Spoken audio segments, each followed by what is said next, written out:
My name is Amara Okafor, and I want to tell you about the day I stopped explaining myself. Not the day I became unreasonable, not the day I stopped caring what people thought, the day I understood, finally and completely, that explanation given to someone who has already decided is not communication, it is performance.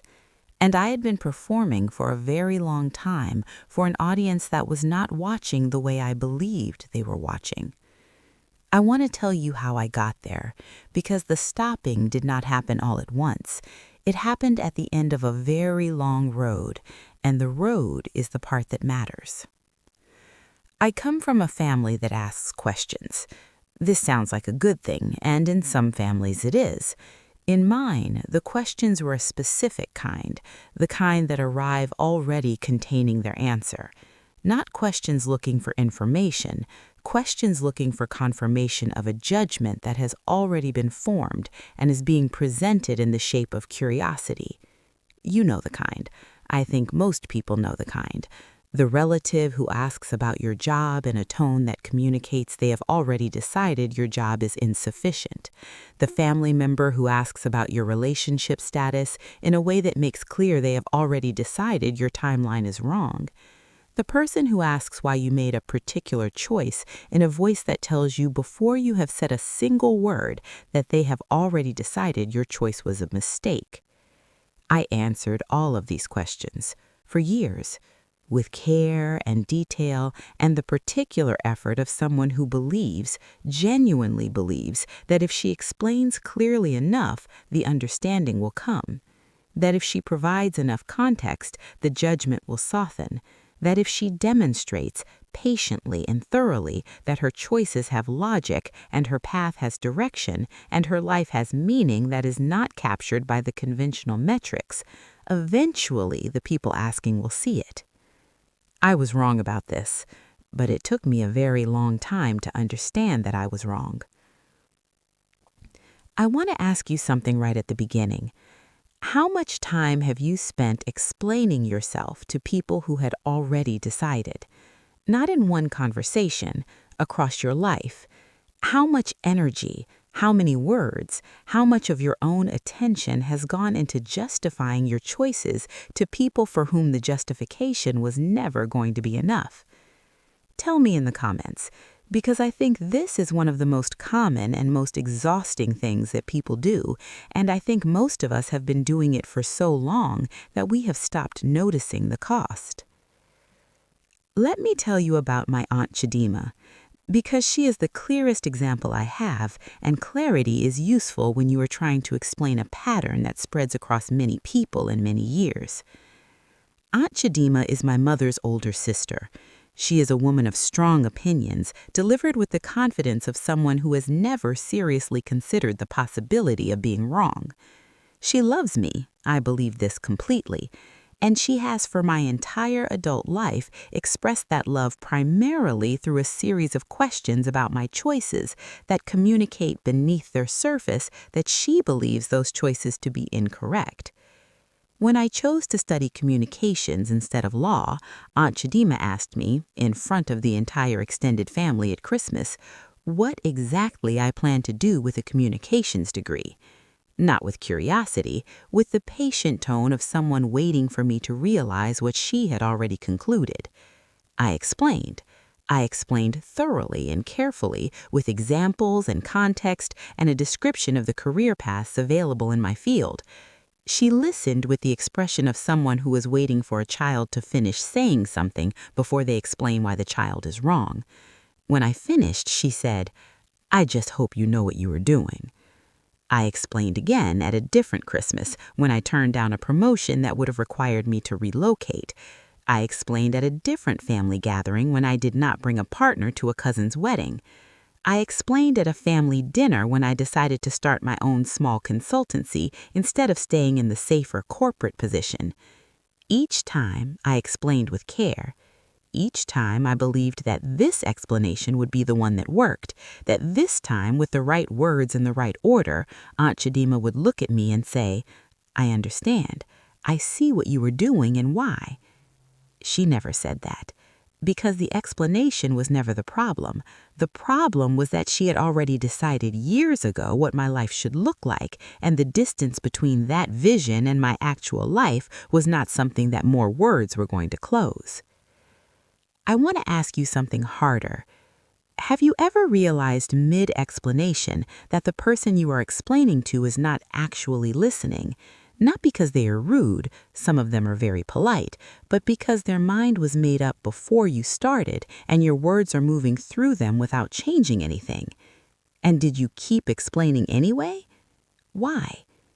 Tell me in the comments, because I think the answer to that last question, why do we keep explaining to people who have already decided, is where the real story lives. It was not only Aunt Chidima. She is simply the clearest example. There was also my former colleague Daniel, who had decided early in our working relationship that I was not as capable as my role suggested, and who asked questions in meetings that were structured to produce that conclusion.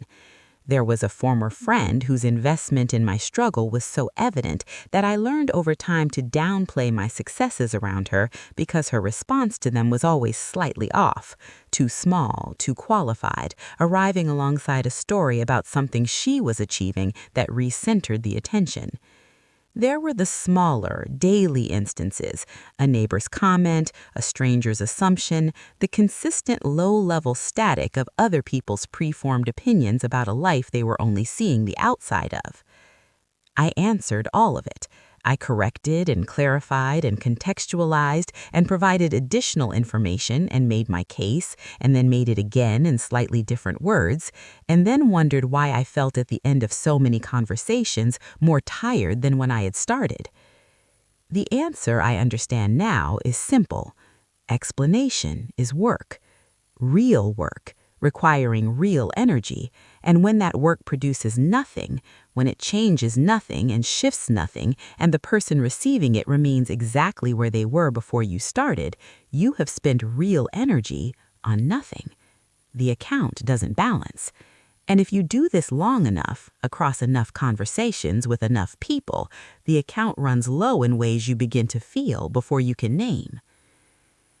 The day I stopped explaining happened in the middle of a conversation with Aunt Chidima. Not dramatically, not with a speech. I simply became aware, somewhere in the 3rd minute of my explanation of a decision I had made about my consultancy, that I had explained this before. Not this exact decision, this exact pattern. Me explaining, her listening with that expression, me providing more detail, her waiting, me finishing, her saying something that made clear the explanation hadn't landed. I had done this before, many times, and it had never worked. Not once in the years I had been doing it had a careful explanation shifted Aunt Chidima's fundamental assessment of my choices. The assessment was not based on information. It was based on a vision of what my life should be that existed independently of anything I said or did. I stopped in the middle of a sentence. Not dramatically, I simply finished the sentence, shorter than I had planned to finish it, and then I said, "I think this is working well for me," and I changed the subject. Aunt Chidima looked at me for a moment. I think she expected more. She had come to expect more because I had always given more, the thorough explanation, the careful context, the demonstration of logic. I gave none of that this time. I gave, "I think this is working well for me," and then I talked about something else. She said, "Well, I just hope you know what you were doing." I said, "Yes, thank you," and I passed the bread. That was it. That was the whole thing. It was not dramatic. It was not triumphant. It was just the first time in many years of conversations with this woman that I did not give her what she was waiting for, and something in me, small and quiet, settled. I want to stop here and ask you something. Have you ever noticed the moment when an explanation stops being for the other person and starts being for you? When you are not trying to change their mind anymore, but trying to make yourself feel better about the fact that they have not changed it? And have you ever wondered what it would feel like to simply not give them that, to say the shorter, true thing and let it be enough? Tell me in the comments. Because that moment, the decision to let the short or true thing be enough, is where I think the real freedom starts. The weeks after I stopped explaining had a quality I did not expect. I had expected, I think, a kind of lightness, the relief of not performing. And there was some of that, but there was also something more uncomfortable, which was the absence of the familiar.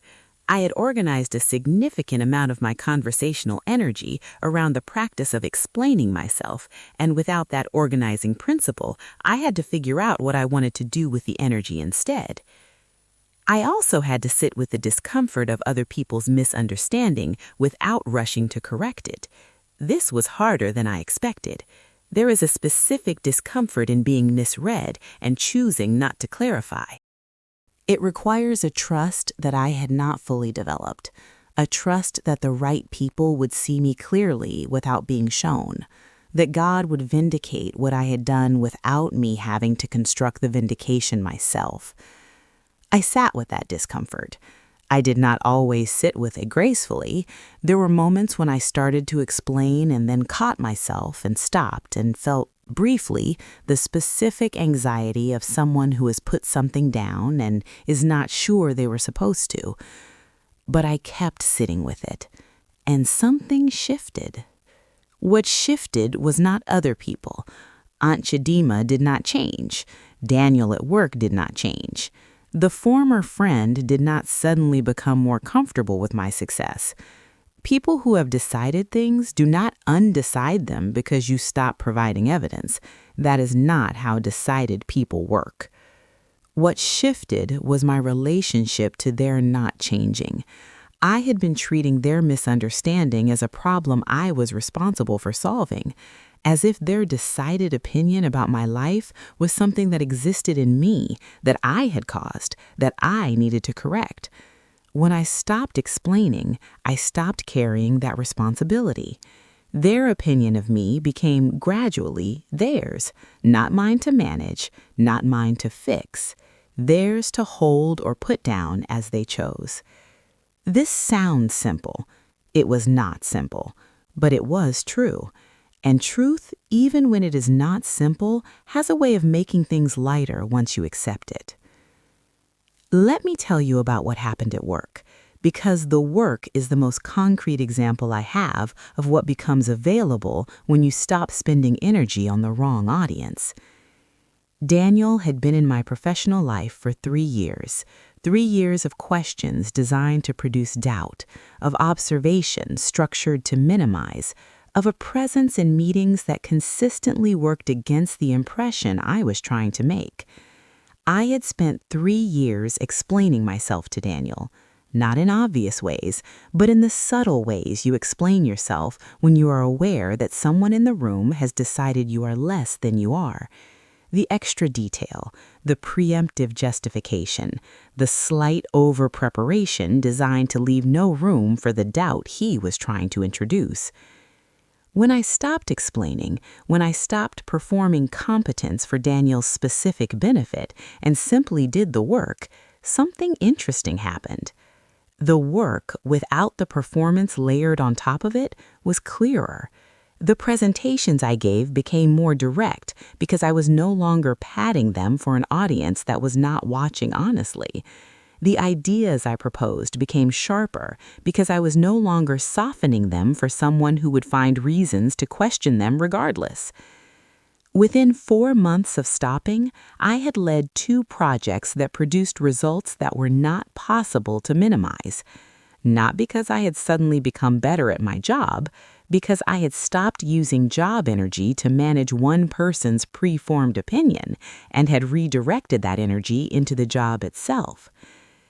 Daniel said nothing different after those projects than he had said before. He had decided. His deciding was consistent.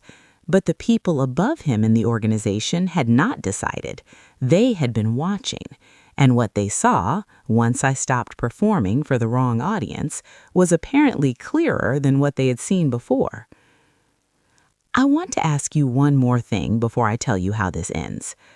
What are you doing that is primarily for the benefit of someone who has already decided? What energy are you spending on an audience that is not truly watching, managing an impression that is not being accurately received? And what would you do with that energy if you reclaimed it? Where would it go? Think about it.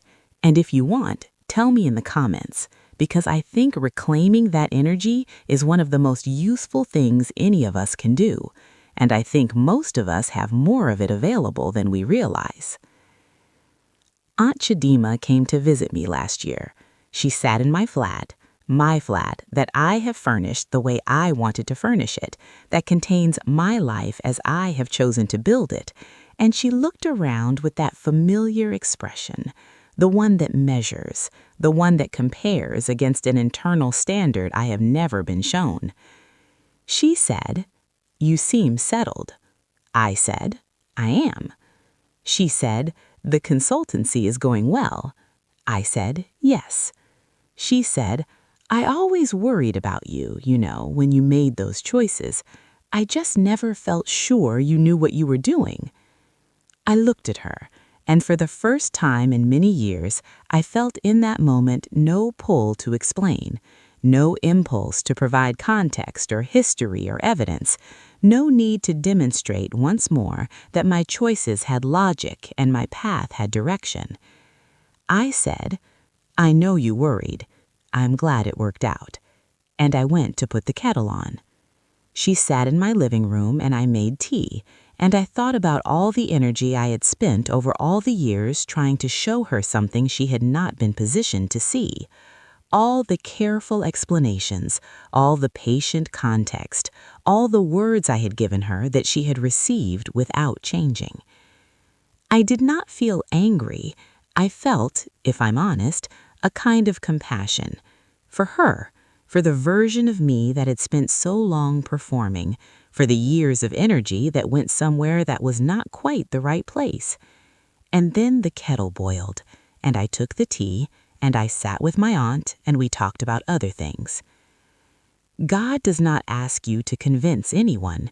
He does not require your vindication to arrive through the approval of the people who have decided against you. He does not need you to build the case. He is the case. The explanation you owe is not to the people who have already decided. It is to the work itself, the actual work of your actual life. Show up for that. Be thorough and honest and present for that. Give your best energy to that. Let the right people see it, and they will. Not because you performed for them, because what is genuine, when it is given room to exist at full size, without the distortion of performance layered on top of it, has a clarity that cannot be manufactured and cannot be hidden. Stop explaining yourself to the wrong audience. The right one has been watching the whole time.